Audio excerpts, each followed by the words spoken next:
ആരും നിങ്ങളുടെ കണ്ണുനീരിനെ കാണാനില്ല, ആരും നിങ്ങളുടെ സങ്കടത്തെ ശ്രദ്ധിക്കില്ല, ആരും നിങ്ങളുടെ വേദനയെ മനസ്സിലാക്കില്ല. പക്ഷെ എല്ലാവരും നിങ്ങളുടെ തെറ്റിനെ കണ്ടെത്തും. സ്വപ്നങ്ങൾ പലപ്പോഴും ഒരു ആശ്വാസമാണ്. ജീവിതത്തിൽ നമ്മളിൽ നിന്ന് അകന്നു പോകുന്നവരെ ഇത്തിരി നേരമെങ്കിലും നമ്മുടെ കൂടെ പിടിച്ചിരുത്താൻ സ്വപ്നങ്ങൾക്ക് മാത്രമേ കഴിയൂ. നിങ്ങൾ സ്നേഹിക്കുന്നവർ നിങ്ങളെ വേദനിപ്പിച്ചാലും നിങ്ങൾ അവരുടെ നന്മയ്ക്കായി മാത്രം പ്രവർത്തിക്കുക. കാരണം ഏറ്റവും അന്തിമമായി നിങ്ങൾ അവരെ സ്നേഹിക്കുന്നു എന്നതാണ് യാഥാർത്ഥ്യം.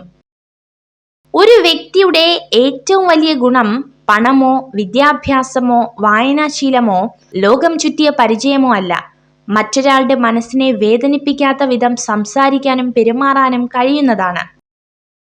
നിങ്ങളുടെ വികാരങ്ങൾ നിങ്ങൾ എത്രയധികം പുറമെ പ്രകടിപ്പിക്കുന്നുവോ അത്രയധികം ആളുകൾക്ക് നിങ്ങളെ വേദനിപ്പിക്കാനുള്ള വഴികൾ കണ്ടെത്താനാകും.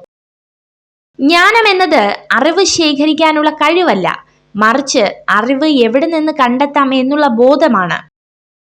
മറ്റുള്ളവർ അസംബന്ധം എന്ന് കരുതുന്നത് സ്വന്തമാക്കാൻ ശ്രമിക്കുന്നവർക്ക് മാത്രമേ അസാധ്യമായത് കൈവരിക്കാൻ കഴിയൂ. ജീവിതം ഭാവിയിലേക്കുള്ള ഒരുക്കമാണ്. എന്നാൽ ഭാവിയിലേക്കുള്ള ഏറ്റവും നല്ല തയ്യാറെടുപ്പ് അങ്ങനെ ഒന്നില്ലാത്ത പോലെ ജീവിക്കുക എന്നതാണ്. പരിശ്രമിച്ചാൽ നേടാൻ കഴിയാത്തതോ തരണം ചെയ്യാൻ കഴിയാത്തതോ ആയി ഒന്നുമില്ലെന്ന തിരിച്ചറിവിൽ ആത്മവിശ്വാസത്തോടെ ഇന്നിന്റെ നിമിഷങ്ങളെ സ്വീകരിക്കുക. മറ്റുള്ളവർ എങ്ങനെ ചിന്തിക്കണം, പെരുമാറണം എന്നൊക്കെ പറയാൻ നാം ആരുമല്ല. പക്ഷേ മറ്റൊരാളുടെ ചിന്തകളോടും പെരുമാറ്റങ്ങളോടും എങ്ങനെ പ്രതികരിക്കണമെന്ന് നാം ആണ് തീരുമാനിക്കേണ്ടത്. എളുപ്പമുള്ള ജീവിതം ലഭ്യമാകാനല്ല നിങ്ങൾ പ്രാർത്ഥിക്കേണ്ടത്. ജീവിതത്തിൽ പ്രയാസമുള്ള കാര്യങ്ങൾ മറികടക്കുവാനുള്ള ശക്തി ലഭിക്കുവാനാണ് നിങ്ങൾ പ്രാർത്ഥിക്കേണ്ടത്.